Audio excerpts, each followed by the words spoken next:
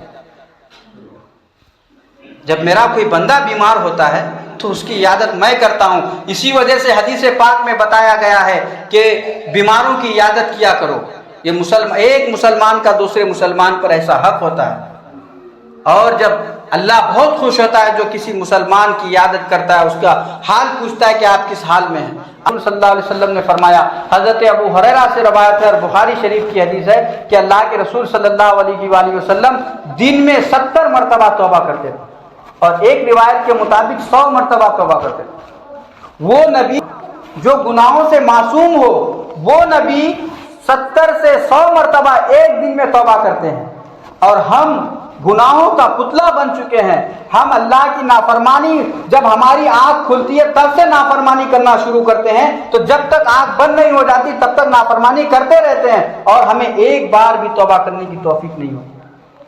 حضرت عمر رضی اللہ تعالیٰ عنہ نے فرمایا ہے کہ اے انسانوں، حساب لینے سے پہلے اپنا حساب کر لو۔ قیامت کے دن تمہارا حساب ہوگا، اس دن آنے سے پہلے اپنا محاسبہ کرو کہ ہم کس کیٹیگری کے مسلمان ہیں، ہم کس درجے کے مسلمان ہیں، ہم کہاں آ چکے ہیں۔ حضرت عمر رضی اللہ تعالیٰ عنہ یہ بیان کرتے ہیں، ہم کو تو کبھی اللہ کی بارگاہ میں رونا تک نہیں آتا ہے، اور ہمارے نبی روتے ہیں گناہوں سے معصوم ہونے کے باوجود۔ دن میں 70 مرتبہ 100 مرتبہ توبہ کرتے ہیں کہ یا اللہ مجھے بخش دے، یا اللہ مجھے بخش دے، یا اللہ میری امتیوں کو بخش دے۔ لیکن ہم وہ امتی ہیں، ہم وہ امتی ایسے امتی ہیں کہ نبی کے بارے میں سوچئے، جب نفسی نفسی کا عالم ہوگا، نبی اپنے جانوں کو بچاتے ہوئے پھر رہے ہوں گے۔ حضرت عیسیٰ علیہ السلام اپنے آپ کو یہ بھی نہیں کہیں گے میری ماں مریم کو بچا لے، صرف کہیں گے یا اللہ مجھے بچا۔ حضرت ابراہیم کہیں گے یا اللہ مجھے بچا لے، حضرت آدم کہیں گے مجھے بتا۔ ہر نبی صرف اپنی جان کی پرواہ کریں گے۔ اس دن ہمارے نبی کہیں گے یا اللہ امتی امتی، میری امتیوں کو میرے حوالے کر دے، میری امتیوں کو میرے حوالے کر دے۔ یہ نہیں فرمائیں گے کہ یا اللہ پھر میری بیٹی فاطمہ کو میرے حوالے کر دے، یا اللہ میرے نواسے حسن اور حسین، میرے داماد علی کو میرے حوالے کر دے، ایسا نہیں کہیں گے۔ یا زیادہ سے زیادہ یہ بھی نہیں کہہ سکتے کہ ان لوگوں کو میرے حوالے کر دے جو تیرے دین کی خاطر میرے لیے لڑے تھے، تیرے دین کی خاطر میرے ساتھ شہید ہوئے تھے، یہ بھی نہیں کہیں گے، بلکہ ہم گناہ گار امتیوں کو اس وقت بھی یاد کریں گے اور کہیں گے یا اللہ مجھ کو پرواہ نہیں ہے، میری امتیوں کا خیال ہے، مجھے تو جس حال میں رکھنا چاہے رکھ، لیکن میری امتیوں کو بخش دے، میری امتیوں کو معاف فرما دے۔ ہر جان جب نفسی نفسی کہہ رہی ہوگی اس وقت اللہ کے رسول امتی امتی کہہ رہے ہوں گے۔ تو ہم اس نبی کے امت ہیں جس نبی نے اللہ سے زیادہ جو سب سے زیادہ قریب ہیں، جو ہمارے لیے راتوں کو اٹھ کر کے روتے ہیں، لیکن ہماری حالت یہ ہے کہ نہ ہم توبہ کرتے ہیں اس نبی کے نقش قدم پر چلتے ہوئے، نہ ہم اس نبی پر کبھی ایک مرتبہ درود بھیجتے ہیں۔ ہم بھول بیٹھے ہیں ہم کیا ہیں۔ ہم صرف اپنے آپ کو ایسا مسلمان تصور کرتے ہیں کہ جمعہ کی نماز پڑھ لینا اور عید اور بقرعید کی نماز پڑھ لینا، میلاد میں شرکت کر لینا، ٹوپی اور داڑھی اور پائجامہ پہن لینا، یہ مسلمان نہیں ہے۔ پکا مسلمان وہ ہے جو ہر حال میں اللہ سے ڈرتا ہو۔ مسلمان کی سب سے بڑی پہچان یہ ہے کہ وہ چاہے لوگوں کے پاس ہو چاہے وہ اکیلے میں ہو، وہ اللہ سے ڈرتا رہے ہمیشہ۔ جو ہمارا حال یہ ہے کہ ہم آج دیکھیں کہ ہم تو گناہ گار ہیں ہی سراسر، لیکن کیا ہم جو نیکی کرتے ہیں اس میں ہم خالصتاً للہ وہ نیکی کر رہے ہیں؟ ہمارے نیکیوں میں